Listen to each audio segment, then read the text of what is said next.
señora Presidente.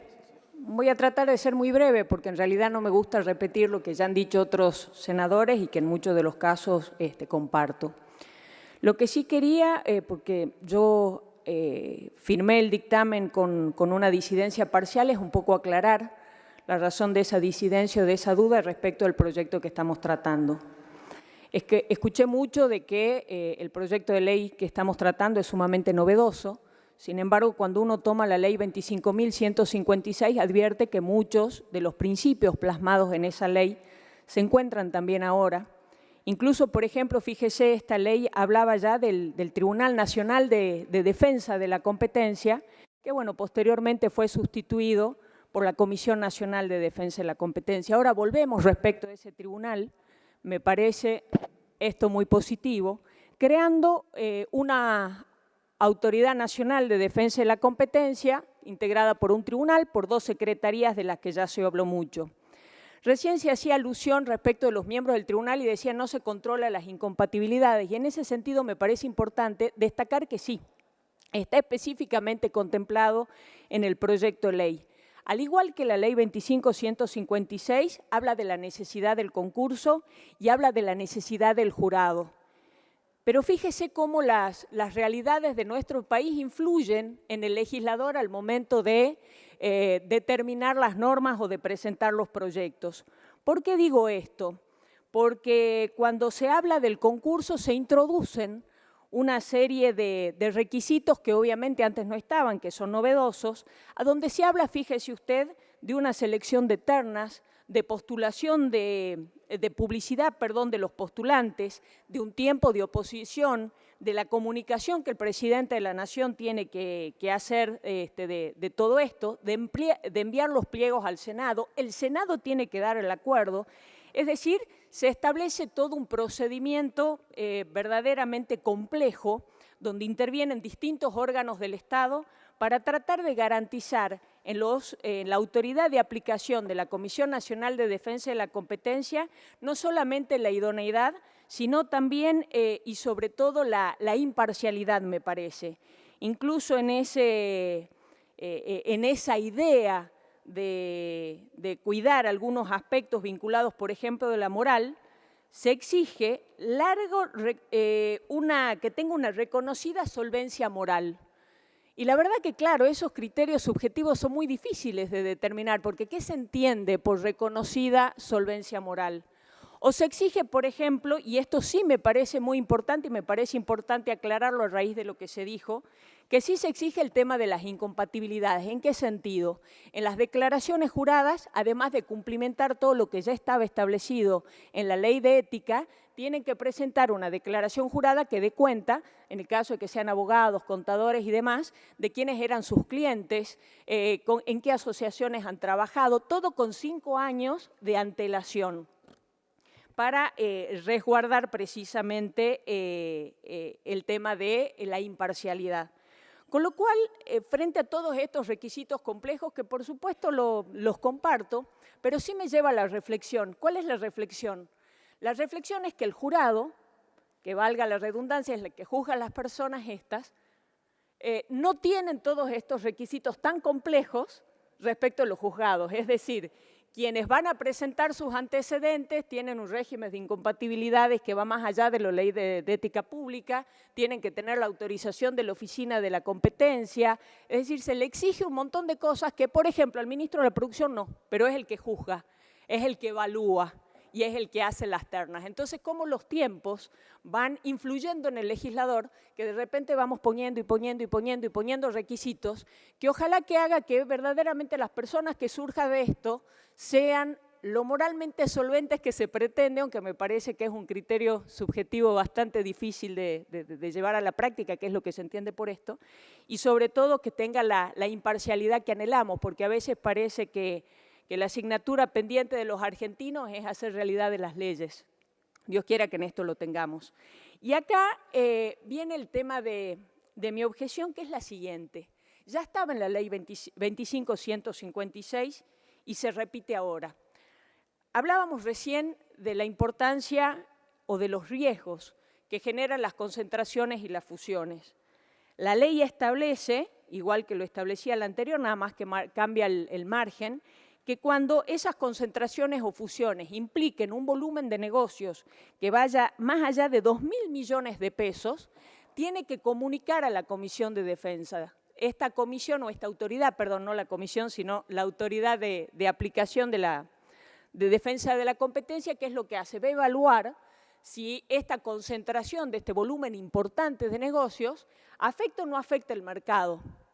Y acá viene el tema, presidente. Tiene 45 días, se les puede prorrogar por 120 días más, pero si no dice absolutamente nada, se considera que hay una aprobación tácita de esa fusión y de esa concentración. Y más allá que en la ley anterior esté, honestamente a mí me llama un poco la atención y creo que quizás esto lo tendríamos que modificar. Yo escuché con mucha atención lo que decía la miembro informante y también del otro lado el gallinero, dirá el senador Fuentes, pero del otro lado la senadora Fernández Sagasti, donde advertían dos cosas que me parece que son totalmente reales. La miembro informante hablaba de que hay que impedir la concentración del mercado, y leo porque es tal cual lo que ellas expresaron, el tema de los monopolios, está en juego el equilibrio del poder, es la necesidad de reglas claras, resguardar a los consumidores. La senadora del otro lado planteaba y manifestaba los importantes monopolios, que hay un solo proveedor de chapa, de aluminio. Es decir, yo me acuerdo, seguramente quizás usted también recuerda, hace 2 o 3 años estuvimos en la Universidad de Columbia y hablaba Francis Fukuyama, y él, ¿qué es lo que contaba? Que él como economista le llama muchísimo la atención y ha estudiado en profundidad nuestra patria, porque lo que a él le llama la atención es cómo, siendo un país tan rico de potencialidades tan importantes, a la hora de compararnos con el concierto de las naciones, quizás no existe una correlación entre nuestras capacidades, nuestras potencialidades y el lugar que ocupamos en el mundo. Y que él consideraba que la raíz de eso estaba en la concentración. Estaba en la concentración de la economía, fundamentalmente, en muy pocas manos. Entonces, me parece que si estamos creando una autoridad de aplicación que va a tener mucha fuerza, va a tener un tribunal, va a tener 2 secretarías, va a tener esa función fundamental. Me parece que no van a ser millones de industrias o de empresas que van a tener un volumen de esto del que estamos hablando, de 2.000 millones. No podemos hablar de autorizaciones tácitas, por más que en la ley anterior ya esté expresado de esa manera. Porque me parece que si bien no podemos nosotros, con la burocracia del Estado, detener el impulso de la economía, tampoco desde el Estado nos podemos lavar las manos y no decir nada frente a estas situaciones. Entonces me parece que quizás, estuve buscando derecho comparado, la verdad, esta no es el área en la cual me siento más cómoda. Estuve buscando algo de derecho comparado, encontré que en Estados Unidos también está el tema tácito, aunque ellos tienen un régimen de antitrust totalmente diferente al nuestro y bastante complejo. La Comunidad Europea sí exige una autorización expresa y en todo caso le da un recurso de apelación a un tribunal judicial, pero hay de todo. Brasil establece un control posterior. Yo honestamente creo que si se expresa en la autoridad de aplicación tiene que ser tajante, si sí o si no, pero no, el silencio me parece que no puede autorizar absolutamente nada.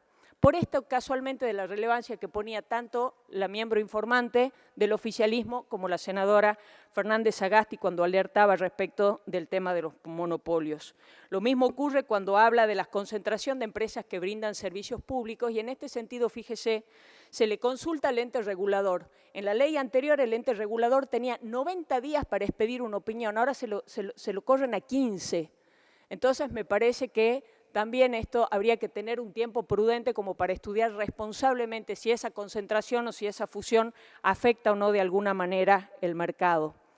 Obviamente hay cuestiones que me parecen súper importantes y que me parece que es una innovación y que obviamente hemos acompañado, no voy a dar más fundamento, pues lo han hecho los otros senadores, el tema de la clemencia, la reparación de daños y perjuicios, el régimen de fomento de la competencia, que me parece muy importante. El tema de las sanciones, lamentablemente en una época de inflación, el hecho de que se deje de hablar de 10.000 pesos a 150 millones me parece positivo. Un poquito la veo engorrosa porque habla de porcentajes vinculados a los beneficios obtenidos por la empresa o habla de multas medidas en unidades móviles y sin embargo acá me parece que también hay un bache que no ha sido subsanado, que es el siguiente. Habla de la reincidencia, pero en ningún lugar ni define la reincidencia, ni dentro de las sanciones existe un agravante por una conducta reincidente. Me parece que eso también habría que ver. Se crea una sala especializada en defensa de la competencia y como no podía ser de otra manera, el asiento de esa sala especializada siempre va a ser la Ciudad Autónoma de Buenos Aires. Y si bien entiendo que es acá donde está la mayor concentración, a veces me pregunto si provincias como Santa Fe o como Córdoba, por ejemplo, no requerirían también quizás la creación de una sala especializada y quizás en el futuro las distintas provincias también requerirían o necesitarían esta sala. No me parece que haya mucho más que agregar, señora Presidenta. Quizás sí voy a votar en contra solamente de un artículo, el artículo 79.